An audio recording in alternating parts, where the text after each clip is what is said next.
하나님 말씀은 시편 19편 7절부터 14절까지 말씀 보시겠습니다. 여호와의 율법은 완전하여 영혼을 소송시키며 여호와의 증거는 확실하여 우둔한 자를 지혜롭게 하며 여호와의 명령은 진실하여 마음이 강조하며 여호와의 계명은 신뢰하여 눈을 밝게 하시도다. 여호와를 경외하는 도는 정결하여 영혼까지 이루고 여호와의 법도 진실하여 다 의로우니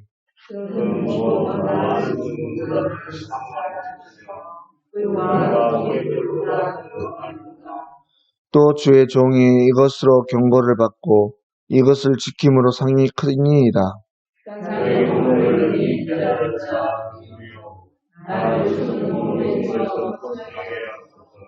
또 주의 종에게 고의로 죄를 짓게 말게 하사 그 죄가 나를 주장하지 못하게 하소서. 그리하면 내가 정직하여 큰 죄과에서 벗어나겠나이다.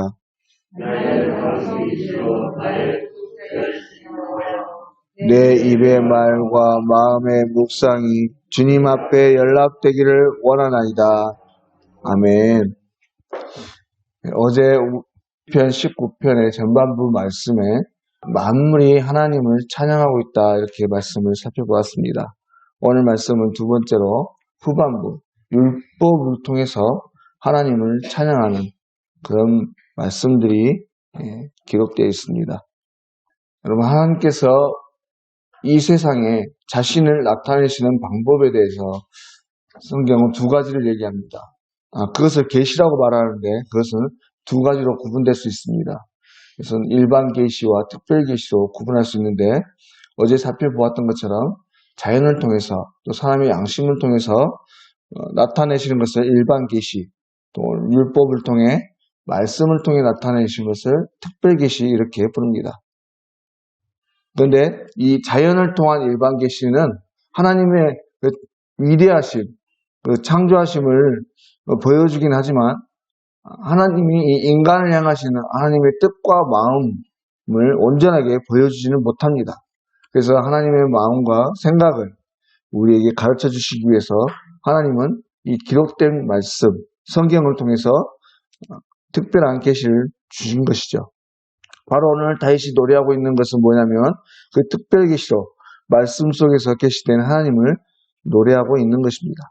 오늘 7절부터 9절까지 말씀을 보시면 하나님의 말씀을 그 말씀을 지키는 자를 어떻게 하느냐, 완전하게 하고 또 지혜롭게 하고 정직하게 한다라고 말씀하고 있어요.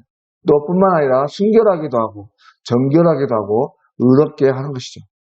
한마디로 말하면 말씀을 가까이 하게 되면 죄로 멀어지게 되고, 그래서 그 말씀을 지키는 사람을 하나님께서 그 말씀으로 말미암아서 거룩하게 하고 결국에는 그 영혼을 소생시킨다 이렇게 말씀하고 있는 거예요.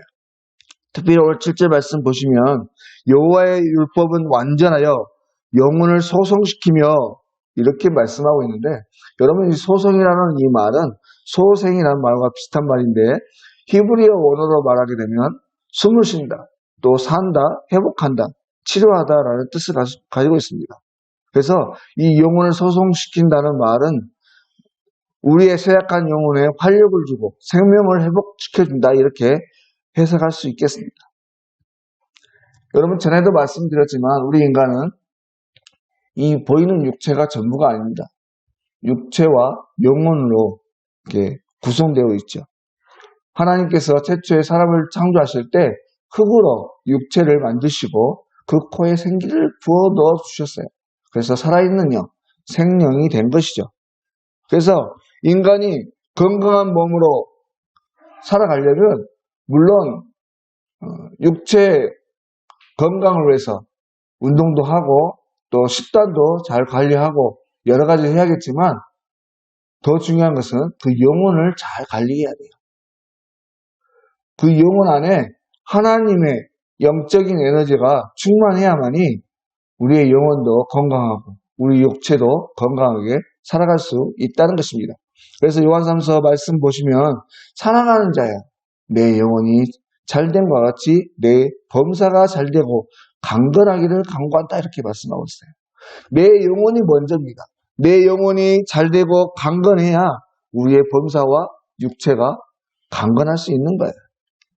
그런데 우리 영혼이야 어쨌든 관계없이 우리 육체만 편하게 살려고 하면 겉으로는 건강해 보이지만 그 영혼은 점점 피폐해져 가고 죽어갈 수밖에 없게 된다는 것입니다. 그래서 우리는 언제든지 우리 영혼의 상태에 관심을 가져야 돼요.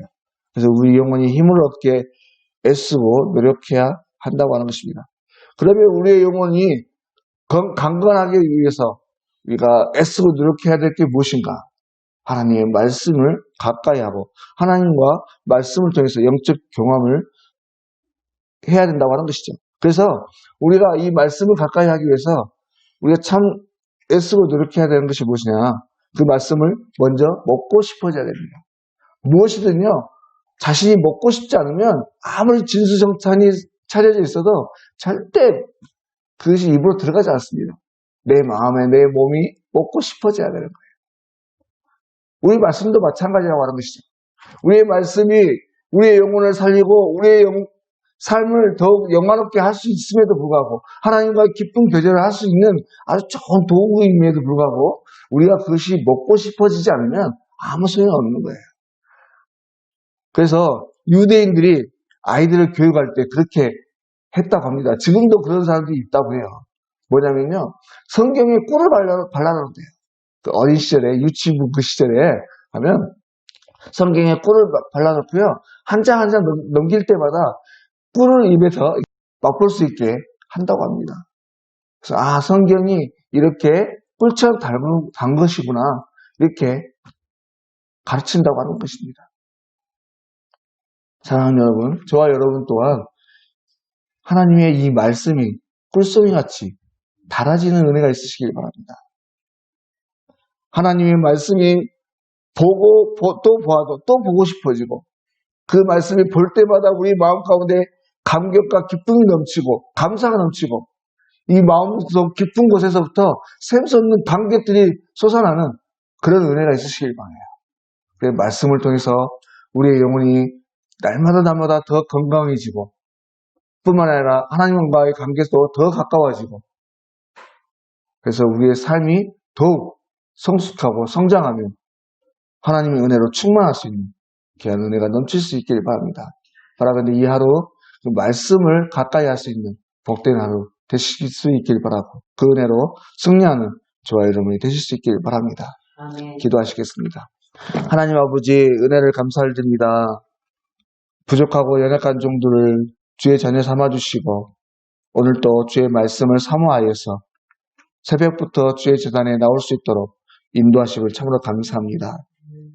하나님 아버지 오늘도 주의 말씀으로 우리의 영혼이 힘을 얻을 수 있게 하여 주시옵소서. 완전하신 주의 말씀이 우리의 마음과 귓가에 실세 없이 들릴 수 있게 하시고 그 말씀으로 말미암아서 참된 기쁨과 회복을 경험할 수 있도록 인도하여 주시옵소서. 주의 종들에게 주신 귀한 입술로 마음껏 주님을 찬양하게 하시고 이로 인해 주의 영광을 온천에 증거하는 복된 삶을 오늘도 살아갈 수 있도록 주여 인도하여 주시옵소서. 모든 것 거룩하신 예수님의 이름으로 기도드립니다. 아멘.